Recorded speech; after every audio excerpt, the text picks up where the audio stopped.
Have you ever had that sinking feeling in your stomach? That moment you realize you've been scammed online. It's a horrible experience, a mix of anger, embarrassment, and panic. But here's the most important thing to know. You are not alone, and there are concrete steps you can take right now to regain control. Taking swift action can make a huge difference. So take a deep breath, and let's walk through exactly what you need to do, step by step. We're going to turn that panic into power. The very first thing you need to do before you do anything else is to become a detective. You need to document everything. I mean everything. Go back and gather all the evidence related to the scam. Take screenshots of the fake website, the social media profile, or the app you used. Save every single email, text message, and direct message you exchanged with the scammer.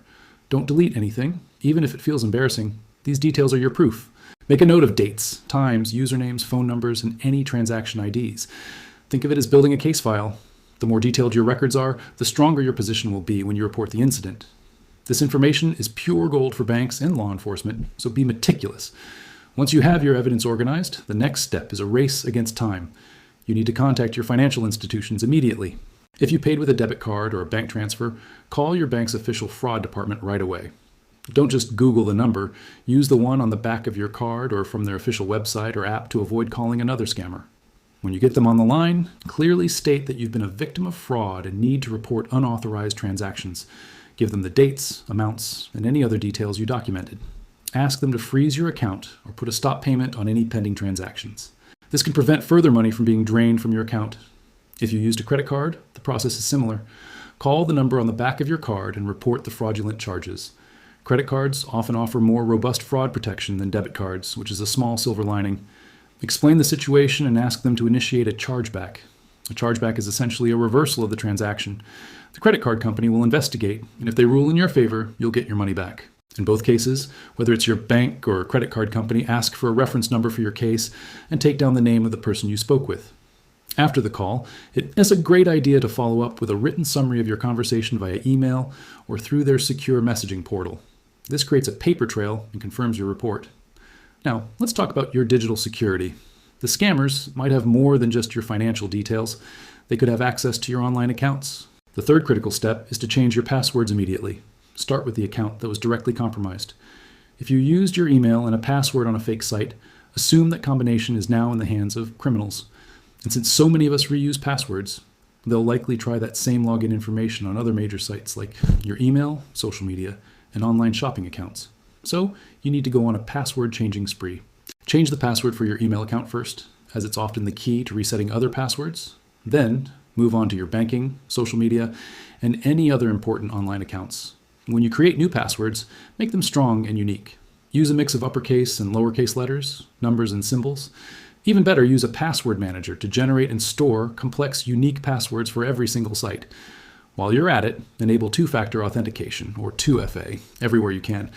This adds an extra layer of security, requiring a code from your phone in addition to your password, making it much harder for anyone to break in. With your finances and accounts secured, it's time to take the fight to the scammers. Your fourth step is to report the scam to the proper authorities. This is crucial not just for your own case, but to help prevent others from falling victim to the same scheme. Where you report depends on where you live.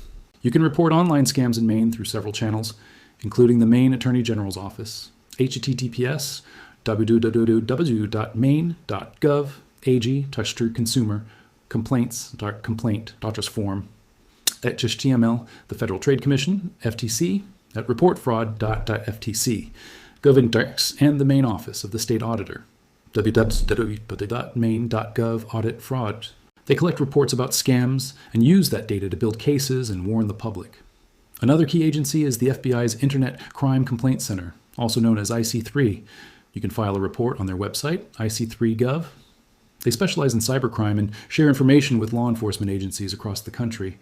Also, don't forget to file a report with your local police department.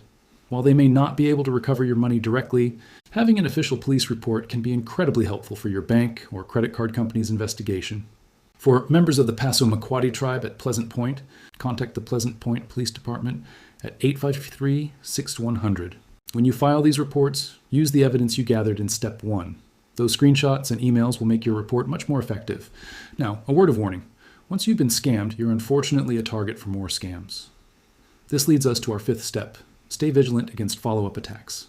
Scammers often share or sell lists of people who have already been victimized. They know you're distressed and might be desperate to get your money back. So be extremely cautious of what comes next. You might receive emails, calls, or messages from someone claiming to be from a recovery agency or law enforcement, promising to get your money back for a fee. This is almost always another scam. They're trying to trick you a second time. Real law enforcement and government agencies will never ask you to pay a fee to recover lost funds. They will never ask for your passwords or for you to buy gift cards. Be skeptical of any unsolicited contact. Hang up the phone, delete the email, and block the number. Don't engage. Your best defense is a healthy dose of suspicion. Trust your gut. If something feels off, it probably is. Finally, and this is just as important as all the technical steps, is to take care of yourself. Being scammed is emotionally draining. It can leave you feeling violated, foolish, and isolated. But remember, these scammers are professionals. They are experts at manipulation and deception. It is not your fault. The sixth and final step is to seek support. Talk to friends or family you trust. Just verbalizing what happened can be a huge relief. You'll often find that people are more supportive and understanding than you might think. There are also official organizations designed to help. Look for victim assistance programs or consumer protection groups in your area. Organizations like the Identity Theft Resource Center or the National Center for Victims of Crime can provide free advice, emotional support, and resources to help you navigate the recovery process. You don't have to go through this alone. Reaching out for help is a sign of strength, not weakness. So, to recap the 6 critical steps. 1. Document everything.